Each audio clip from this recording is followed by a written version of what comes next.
नमस्कार दोस्तों। तो आज हम देखते हैं सीटेट स्टेट मध्य प्रदेश शिक्षक वर्ग 1, 2, 3 के लिए महत्वपूर्ण प्रैक्टिस सेट 2 पर्यावरण है ना, अध्ययन परिस्थितिकी है ना। तो ये 30 क्वेश्चन वेरी इंपॉर्टेंट हैं और ये 30 क्वेश्चन MCQ के रूप में दिया गया है ना, शॉर्ट लिस्ट बना के है ना। तो इस वीडियो को पूरा देखें ताकि अच्छे से समझ में आए है ना। चलिए स्टार्ट करते हैं। प्रश्न नंबर 1 में क्या है? जैविक समुदाय में निरंतरता पाई जाती है ना। जैविक समुदाय में निरंतरता पाई जाती है ना। क्या पाई जाती है? निरंतरता। तो पौधों के बीच, पौधों और जंतुओं के बीच, जंतुओं और सूक्ष्म जीवों के बीच, ये सभी। तो जैविक समुदाय में निरंतरता, इस सभी। सही उत्तर हमारा क्या होगा? ये सभी है ना। अगला प्रश्न नंबर 2, मोनोमीटर से निम्नलिखित तत्व का मापन होता है ना। मोनोमीटर से निम्नलिखित तत्व का मापन होता है: गैस का दाब, ध्वनि का वेग, वायुमंडल की आर्द्रता, द्रव्य का घन। तो मोनोमीटर से हम गैस का दाब मापा जाता है। सही उत्तर हमारा ये होगा है ना। चलिए अगला प्रश्न क्या है? कारगिल नाम काफ़ी प्रसिद्ध है ना। किसके लिए प्रसिद्ध है और यह है कहाँ है? यह कहाँ है ना। यह है क्या है ना। यह क्या है? कारगिल नाम काफ़ी प्रसिद्ध है और यह है क्या है? ये सड़क है, समुद्र है, झील है, पहाड़ है। तो क्या है? ये सड़क है ना। सही उत्तर हमारा सड़क होगा। कारगिल नाम काफ़ी प्रसिद्ध है, सड़क है। चलिए प्रश्न नंबर 4, इनमें से कौन सा गैर नवीकरणीय योग्य संसाधन है ना।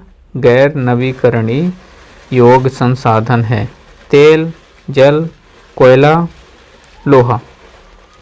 तो कौन सा गैर नवीकरणीय, जिसे नहीं बनाया जा सकता है ना। जिसे नहीं बनाया जा सकता, कोयला है ना।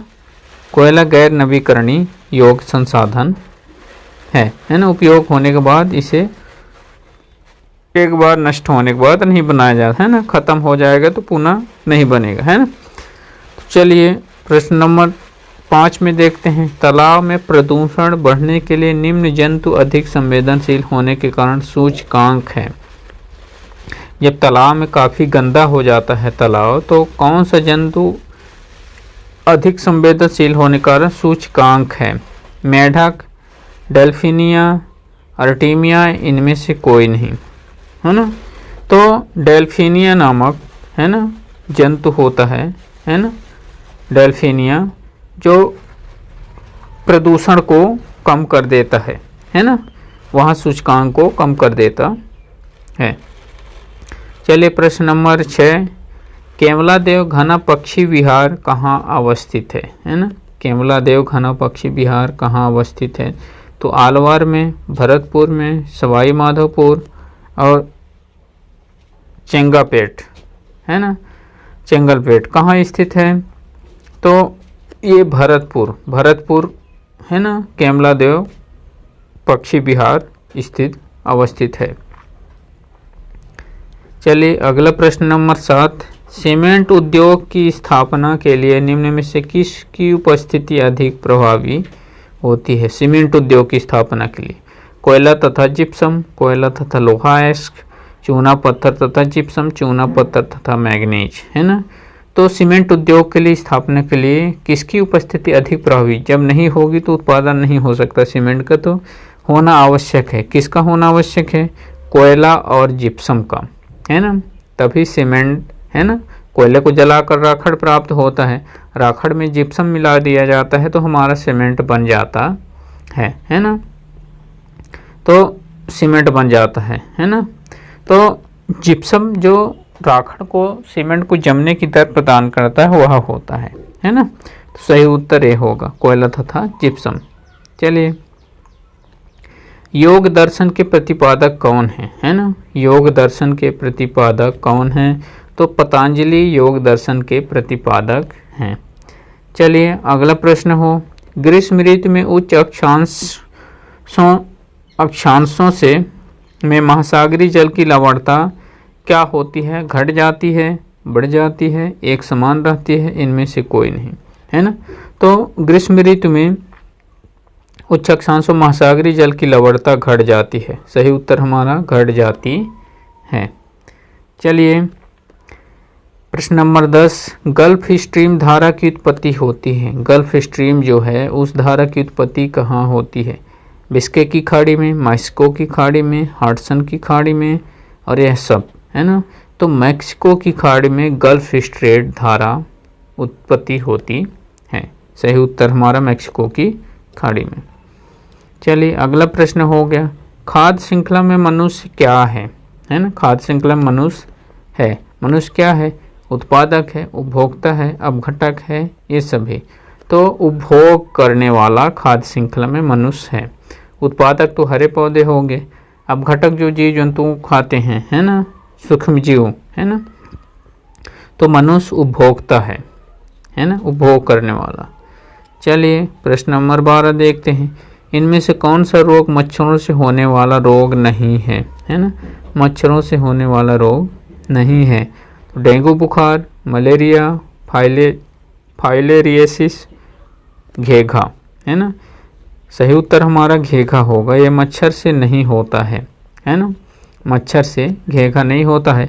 आयोडीन की कमी से घेघा रोग होता है। घेघा नामक रोग आयोडीन की कमी से होता है। चलिए प्रश्न नंबर 13, इनमें से कौन सा मच्छर से होने वाला रोग है ना।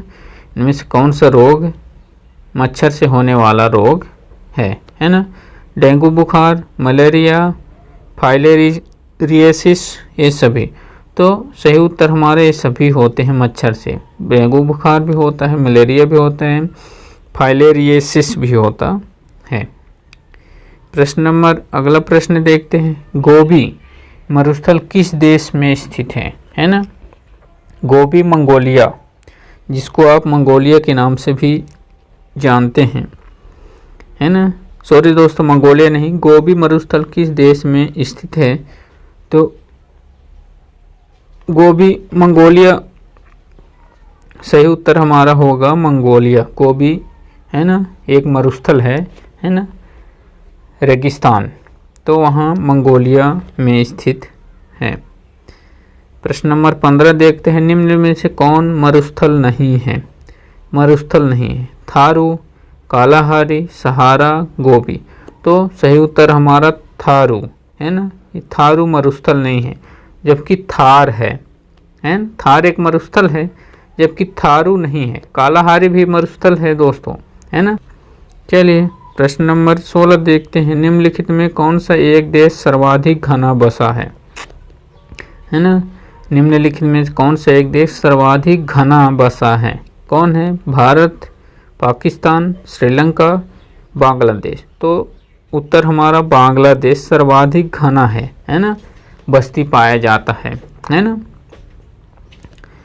चलिए अगला प्रश्न देखते हैं, प्रश्न नंबर 17, एक पौधे या उसकी जाति के पौधे के वातावरण के बीच संबंधों के अध्ययन को कहते हैं। एक पौधे या उसकी जाति के पौधे के वातावरण के बीच संबंधों के अध्ययन को कहते हैं। क्या कहते हैं? स्वपरिस्थितिकी, समपरिस्थितिकी, पारिस्थितिकी तंत्र, जीन परिस्थितिकी। तो सही उत्तर हमारा होगा स्वपरिस्थितिकी, है ना। क्या होगा? स्वपरिस्थितिकी, है ना। तो एक पौधे और उसकी जाति के पौधों के वातावरण के बीच संबंधों के अध्ययन को स्वपरिस्थितिकी कहते हैं। चलिए अगला प्रश्न होगा, तीसरी दुनिया से तात्पर्य है ना। तीसरी दुनिया से आप क्या समझते हैं? तो एशिया के देश, विकसित तथा विकासशील देश, तेल समृद्ध देश, विकसित देश। तो तीसरी दुनिया से तात्पर्य हमारा विकसित एवं विकासशील देश आते हैं, इसमें तीसरी दुनिया है ना। चलिए प्रश्न नंबर 20, एशिया में मछली का सर्वाधिक उत्पादन करने वाला राष्ट्र कौन सा है? सबसे ज़्यादा मछली का उत्पादन करने वाला राष्ट्र, है ना। भारत, चीन, ताइवान, जापान। तो चीन सर्वाधिक मछली उत्पादन करने वाला एशिया में, है ना, पहला नंबर पर है दोस्तों, है ना। चलिए अगला प्रश्न नंबर 20, निम्न में से कौन सा नदी एस्चुरी नहीं बनाती है, एस्चुरी का निर्माण नहीं करती है? तो नर्मदा नदी, तापी नदी, मांडवी, महानदी, है ना। तो महानदी हमारा एस्चुरी नहीं बनाती है ना। एस्चुरी सही उत्तर होगा महानदी। और यहाँ एक प्रश्न इसका और बनता है कि नहीं को काट दिया जाए तो निम्न में से कौन सा नदी एस्चुरी बनाती है? नर्मदा भी बनाती है, तापी भी बनाती है, मांडवी भी बनाती है ना। ये तीनों नदियाँ एस्चुरी का निर्माण करती हैं, बकाया महानदी जो है एस्चुरी नहीं बनाती है। चलिए प्रश्न नंबर 21, पारिस्थितिक तंत्र में होता है, क्या होता है देखना है कि पारिस्थितिक तंत्र में क्या होता है। ऊर्जा व खनिज दोनों का लाभ होता है, ऊर्जा की हानि परंतु खनिजों का लाभ होता है, ऊर्जा का लाभ परंतु खनिजों की हानि होता है, ऊर्जा व खनिज दोनों की हानि होता है। तो ऊर्जा का लाभ परंतु खनिजों की हानि होता है ना। सही उत्तर हमारा सी है ना। ऊर्जा का लाभ परंतु खनिजों की हानि होती है पारिस्थितिकी तंत्र में। पारिस्थितिक तंत्र में ऊर्जा का लाभ परंतु खनिजों का हानि होती है ना। चलिए प्रश्न नंबर 22 में, मध्य प्रदेश में स्टोन पार्क कहाँ बनाया जा रहा है? स्टोन पार्क है ना। स्टोन मीन्स पत्थर होता है दोस्तों, पत्थरों का पार्क बनाया, घूमने की स्थान बनाया जा रहा है। तो कहाँ बनाया जा रहा है? कटनी में, रीवा में, सतना में, खंडवा में। तो सही उत्तर हमारा कटनी में स्टोन पार्क है ना बनाया गया है या बनाया जा रहा है ना। चलिए प्रश्न नंबर 23, उपभोक्ता कितने प्रकार के होते हैं? है ना। उपभोक्ता है ना, हम लोग मनुष्य क्या है, एक उपभोक्ता है ना। तो ये कितने प्रकार के होते हैं? 4 प्रकार के, 3 प्रकार के, 2 प्रकार के, 1 प्रकार, है ना। तो उपभोक्ता 3 प्रकार का होता है ना। उपभोक्ता 3 प्रकार के होते हैं। चलिए प्रश्न नंबर 24, प्राथमिक उपभोक्ता जंतु होते हैं, कैसे होते हैं? प्राथमिक उपभोक्ता जंतु होते हैं, शाकाहारी होते हैं, मांसाहारी, सर्वाहारी, ये सभी है ना।